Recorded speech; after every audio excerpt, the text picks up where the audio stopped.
Hello guys, आप देख रहे हैं योर 7 डेज़। मैं आज आपको ये बताना चाहता हूँ कि जो बैंक है हमारा, वो किस तरीके से हमारा धोखाधड़ी करता है। फॉर एग्जांपल, बैंक आजकल आप देख रहे होंगे बैंक में पैसा नहीं बच रहा है, किसी लोगों को पैसा नहीं बच रहा है, सब क्या है कि गरीब हो जा रहे हैं। अब और कहने को तो खैर ऑनलाइन ट्रांजेक्शन कर रहे हैं, बट क्या है कि पैसा बच नहीं रहा लोगों के पास। क्यों नहीं बच रहा, आइए जानते हैं। तो बने रहे इस वीडियो के साथ, आइए देखते हैं।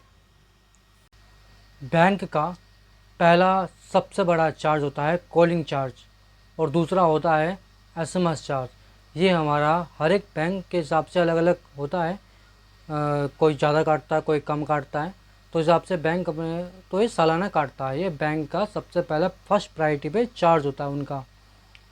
जी, अब बात करते हैं एटीएम चार्ज।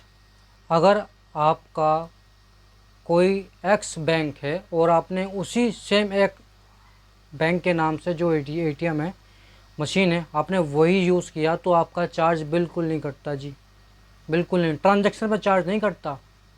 अगर आपने अपना एटीएम किसी और ब्रांच के एटीएम मशीन में लगाया तो आपका वो चार्ज काटेगी। मतलब आपको अपना पैसा निकालने के लिए भी आपको पैसा देना पड़ेगा। ये चीज़ गलत है।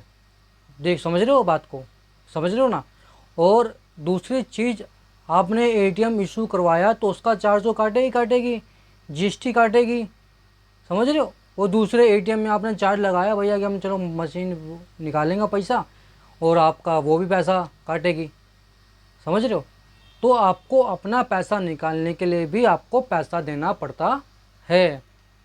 अब बात करते हैं चेक बुक की चार्ज। चेक बुक, अब क्या अपना अब क्या कि बैंक ने ये चीज़ें बंद कर दी कि आप एक पर्ची होती थी, आप पर्ची में अपना अमाउंट भरो, अपना साइन लिखो, सब कुछ करो, तो आपको पैसा मिल जाता था। अब वो सिस्टम हट गया। अब अमाउंट सिर्फ निकलता है, सिर्फ और सिर्फ निकलता है चेक बुक से। चेक बुक से निकलता है तभी जब आप चेक बुक आपने इशू करवा रखी होगी। अगर आपका चेक बुक इशू नहीं हो रखा हो तो आपको चेक बुक नहीं मिलेगा, आपका पैसा ही नहीं निकलेगा। आप ऑनलाइन ट्रांजेक्शन कर सकते हो, उसको भेज सकते हो, उसको पैसा भेज सकते हो, वो बात सही है, बट आपको फिजिकली तौर पे आपको पैसा चाहिए। अगर आप उसके ब्रांच में जाते हो तो आपको चेक बुक का इस्तेमाल करना ही पड़ेगा, और वो चेक बुक निकलवाने के लिए भी आपको चार्ज देना पड़ता है, चेक बुक चार्ज। समझते हैं। यानी कि एटीएम से भी पैसा काट रही है बैंक, और चेक बुक से भी पैसा काट रही है। पहले तो होता था कि नॉर्मल कोई चिट्ठी रखी है उसको भरो और कराओ, ये फ्री में होता था चार्ज। अब क्या है कि चेक बुक से होता है, सिर्फ सिर्फ चेक बुक से होता है। ये बात ध्यान रखिएगा। जी, अब बात करते हैं लेन अमाउंट। शायद आपने लेन अमाउंट बहुत कम सुना होगा, क्योंकि लेन अमाउंट एक ऐसा अमाउंट है जिसमें आपकी ट्रांजैक्शन ऊपर नीचे काफ़ी ज़्यादा होने लग जाती है रेगुलर बेस पे। सेविंग अकाउंट की बात कर रहा हूँ मैं फ़िलहाल। सेविंग अकाउंट में क्या होता है कि अगर आपका लेन अमाउंट बैंक रिजर्व तब करती है जब आपकी ट्रांजैक्शन कुछ ज़्यादा अवैध रूप से, कुछ इलीगल वैसे पाई जाती है, कि आपको लगता है कि नहीं, बैंक के साथ आपने कुछ गलती कर दी, कुछ वैसा कुछ कर दिया कि भाई बैंक को पसंद नहीं आया, आपके ब्रांच को पसंद नहीं आया, तो वो आपका लेन अमाउंट में सेव कर लेती है। यानी कि फिक्स वो आपका पैसा आपके ब्याह पे अपने पास वो रिजर्व कर लेती है, विदाउट आपकी परमिशन, विदाउट आपकी पूछताछ। आपको वो पैसा ब्रांच में जाकर ही आपको वो इशू होता है। तो आपको वैसे ट्रांजेक्शन, जैसे मान लीजिए फॉर एग्जांपल आपका अकाउंट में है 10,000 रुपये, और आपका लेन अमाउंट हो गया 100 रुपये, कभी हो गया, तो आप क्या, किसी को पेमेंट करना है ना आपको, तो आप पेमेंट कितना कर पाएंगे? 10,000 माइनस 100 रुपये। 100 रुपये में आपका अधिकार नहीं रहेगा पेमेंट करने का, क्योंकि वो लेन अमाउंट के अंतर्गत में आ गया। अगर आपको लेन अमाउंट हटवाना है तो आपको बैंक जाना पड़ेगा, एप्लीकेशन लिखनी पड़ेगी, बात करनी पड़ेगी, आपका टाइम वेस्ट। मतलब आपने बैंक को अपने, बैंक हमारा कर्जदार है भैया। बैंक से हमने कर्जा नहीं लिया, बैंक को हमने कर्जा दिया है। हमने अपना पैसा जमा करा के तब वो इंटरेस्ट देता है। वो इंटरेस्ट भी आजकल नहीं मिलता है। समझ में नहीं आ रहा इंटरेस्ट कहाँ जा रहा है भाई, कुछ समझ में नहीं आ रहा। पहले क्या है कि दिखता था कि हाँ भाई 6 महीने में इंटरेस्ट आ रहा है, साल भर में इंटरेस्ट आ रहा है, पहले हमें दिखता था, समझ में आता था। अब क्या है कि इंटरेस्ट का पैसा नहीं मिलता आजकल, समझ में नहीं आ रहा कहाँ मिलता है।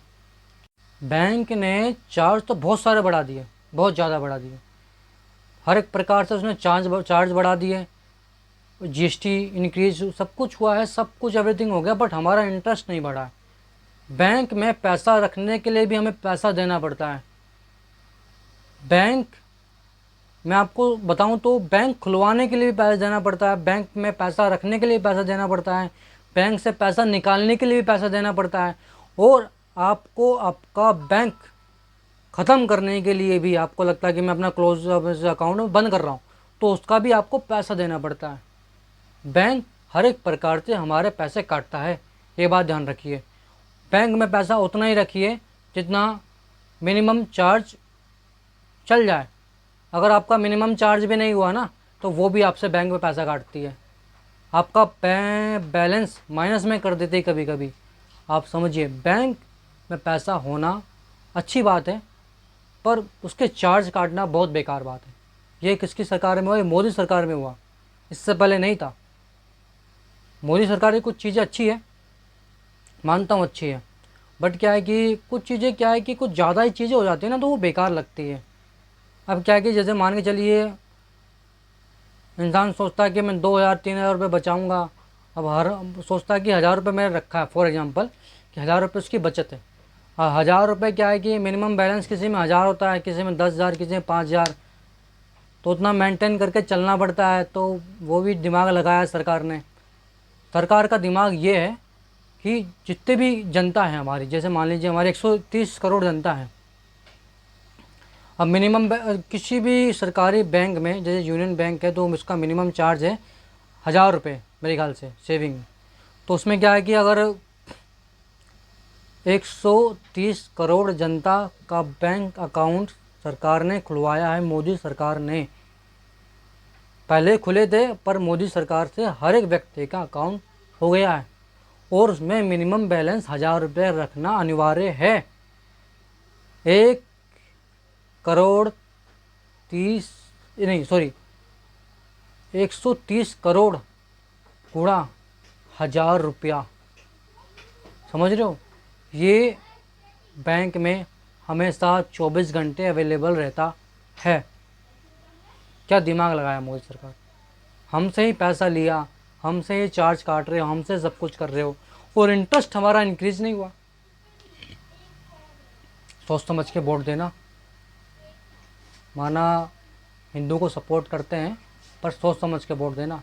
अच्छी धर्म के हिसाब से वोट देना चाहिए, देते आ रहे हैं, देते रहो, कोई दिक्कत नहीं। पर देश विकास हो रहा है, ये भी हो रहा है, अच्छी बात है, पर थोड़ा यार ये समझो यार, बैंक क्या तुम कर रहे हो, सोचो ना। अभी हमारा इंटरेस्ट इंक्रीज कर दो भैया, कुछ तो इंक्रीज कर दो, ताकि हमें लगे हाँ भाई, हमसे वहाँ लिया जा रहा है तो हमसे यहाँ पे दिया जा रहा है, हमें बस लेते जाओ, हमसे लेते जाओ, कुछ मांग ही नहीं रहे हम। भाई ध्यान रखना इस बात को।